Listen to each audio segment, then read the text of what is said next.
C'est quoi la vérité qui se cache derrière les refus de visa, en particulier au Sénégal, mais un peu partout en Afrique, et les restrictions sur les critères d'éligibilité au Sénégal? Vous avez suivi tous la conférence de Campus France il y a quelques jours. Des questions ont été posées. Les agents Campus France ont répondu. Il y a certaines questions qui ont été clairement répondues. D'autres questions, les réponses ne satisfaisaient pas du tout. Parce que tout simplement, on sentait vraiment que les agents répondaient juste pour répondre, mais ils n'étaient pas en mesure de nous donner une réponse claire. Si tu viens de me découvrir, je m'appelle Ambassadeur, je suis Career Manager en cybersécurité. À mes temps libres, je suis créateur de contenu éducatif. Sur mes chaînes, je te parle des études, intégration et recherche d'emploi en France, au Canada, en Belgique, Luxembourg, le Maroc et bientôt pour la Suisse. Si tu n'es pas abonné à ma chaîne, je te laisse le faire et je t'en remercie. Let's go. La première question, c'était par rapport du fait que les critères sont seulement applicables au Sénégal. La deuxième question, c'était pourquoi il n'y a pas de rentrée décalée au Sénégal. Et la troisième question, c'était sur les écoles privées et la reconnaissance de la conférence des grandes écoles. À travers cette vidéo, je vous apporte mon analyse sur toute cette situation afin que vous sachiez tous qu'il y a une vérité derrière toutes ces questions-là. Il y a deux hypothèses possibles. Première hypothèse, un accord avec le gouvernement du Sénégal. Deuxième hypothèse, une pression de la France sur le Sénégal. Je vais détailler à travers cette vidéo, hypothèse par hypothèse, et vous me dites en commentaire ce que vous en pensez ou bien quelle hypothèse vous semble logique. Première hypothèse que je vais développer ici, c'est la volonté du Sénégal à avoir une ressource humaine de qualité pour son avenir de demain. En France, il y a ce qu'on appelle la conférence des grandes écoles. Il y a environ 227 ou 228 établissements qui sont rattachés à la conférence des grandes écoles. À côté de la conférence des grandes écoles, il y a la conférence des directeurs d'écoles d'ingénieurs françaises. Il y a environ 200 établissements. Ces écoles-là sont des écoles qui fournissent des formations de haute qualité qui sont reconnues partout dans le monde. C'est-à-dire, si tu es étudiant et que tu intègres ces écoles-là, tu as même la possibilité de faire un semestre au Canada, aux États-Unis, en Chine, au Japon. Donc, les étudiants qui s'inscrivent dans ces écoles-là sont des étudiants qui vont avoir un parcours de qualité et qui ont plus de chances d'avoir du travail sur le marché français, mais également à l'international. L'autre point sur ces écoles-là aussi, c'est des écoles qui coûtent cher. Leur licence, c'est entre 7 000 € et 9 000 € et leurs masters sont entre 9 000 €, 12 000, voire 15 000 €.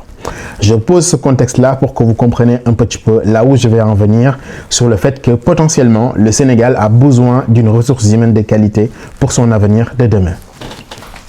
Jusqu'ici, en 2023, le Sénégal faisait partie des 5 pays à qui on octroie beaucoup plus de visas d'études pour aller en France.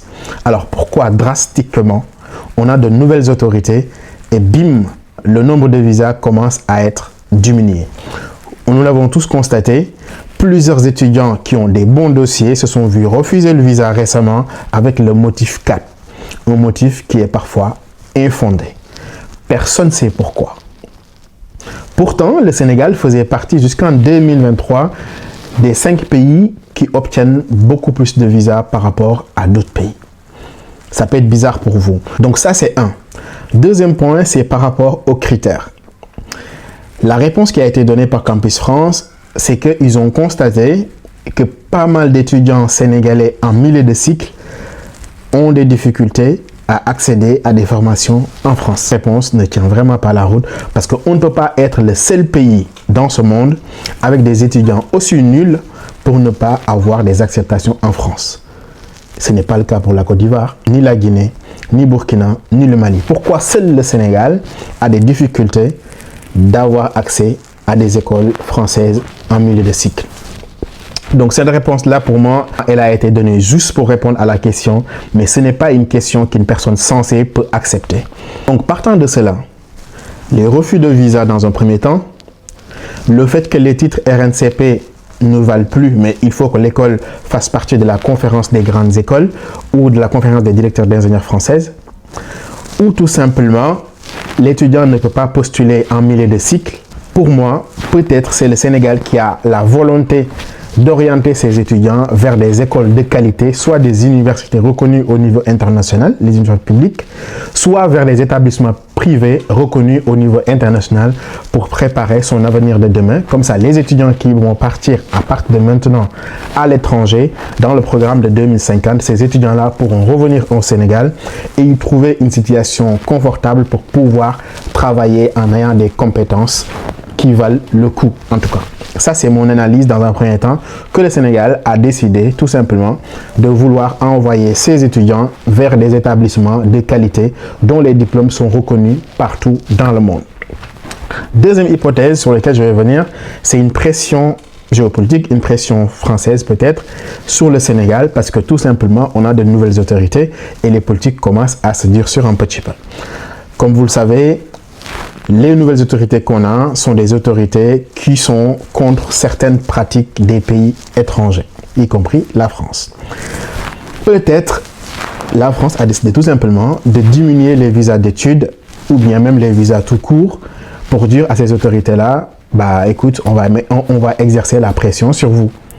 Ça, c'est une deuxième hypothèse parce que c'est pas censé de se dire que nous sommes le seul pays dans ce monde où on applique des critères qui excluent des étudiants, où on applique des critères où nos étudiants ne peuvent pas accéder à toutes les écoles en France, mais seulement des écoles reconnues par la conférence des grandes écoles. Avant, c'était juste le titre RNCP. Le titre RNCP et la conférence des grandes écoles, c'est différent. Le titre RNCP, c'est juste reconnu en France. Comme quoi, tu peux travailler après les études, mais ce n'est pas reconnu partout dans le monde. Donc, le fait de faire le choix de dire que les étudiants ne pourront pas intégrer des écoles reconnues titre RNCP, ça diminue drastiquement le nombre d'étudiants sénégalais qui souhaitent intégrer des écoles privées en France. Cela dit, soit ils vont avoir les moyens d'intégrer des grandes écoles qui coûtent cher, soit ils ne viendront pas en France. Donc voici les deux hypothèses, moi, que je crois qu'il y a vraiment quelque chose. Soit les autorités ont discuté avec les autorités françaises et trouvé un accord sur la façon de permettre aux étudiants de partir en France, en tout cas sur l'aspect immigration des Sénégalais en France, soit tout simplement c'est le contraire, c'est la France qui a décidé d'appliquer des règles spécifiques au Sénégal parce que tout simplement la situation au Sénégal n'est plus favorable à la France. L'une ou l'autre hypothèse me semble vraiment discrète dans la mesure où le gouvernement peut décider pour le sort de ta population parce que c'est la population qui a nommé le gouvernement. Mais aujourd'hui, si l'hypothèse numéro 1 est valable, est-ce que la réalité du Sénégal en termes de moyens, en termes d'organisation permettrait aux Sénégalais d'accéder à des écoles beaucoup plus chères que d'autres pays, comme les écoles qui sont dans la conférence des grandes écoles ou les écoles qui sont dans le système d'ingénieurs?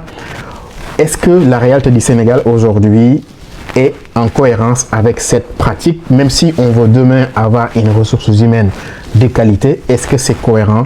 Pour moi, non. Après, choisir, c'est renoncer, comme je dis toujours. Si le gouvernement a fait un choix comme ça, peut-être ils ont une vision long-termiste de dire d'ici quelques années, nous pourrons mettre en place des politiques qui permettraient aux étudiants sénégalais même de ne plus partir à l'étranger. Ils vont rester dans ce pays et bénéficier d'une formation de qualité. Si l'hypothèse numéro 2 est valide, pourquoi les autorités françaises ont décidé tout simplement d'infliger ce genre de choses aux autorités sénégalaises alors que les étudiants qui sont les principaux concernés n'ont rien demandé? Pourquoi permettre à certains pays d'accéder à quasiment toutes les universités et tous les établissements privés et non pour le Sénégal? Pourquoi imposer des critères discriminants aux Sénégalais et pas forcément à d'autres pays?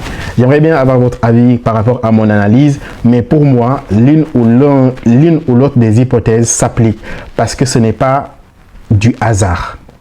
Ce n'est pas du hasard que seul le Sénégal soit le pays visé par des critères qui discriminent, qui limitent le nombre d'étudiants qui veulent partir à l'étranger.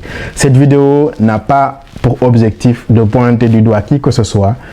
Je suis libre de donner mon avis sur une situation et vous aussi savoir ce que vous en pensez. À très vite.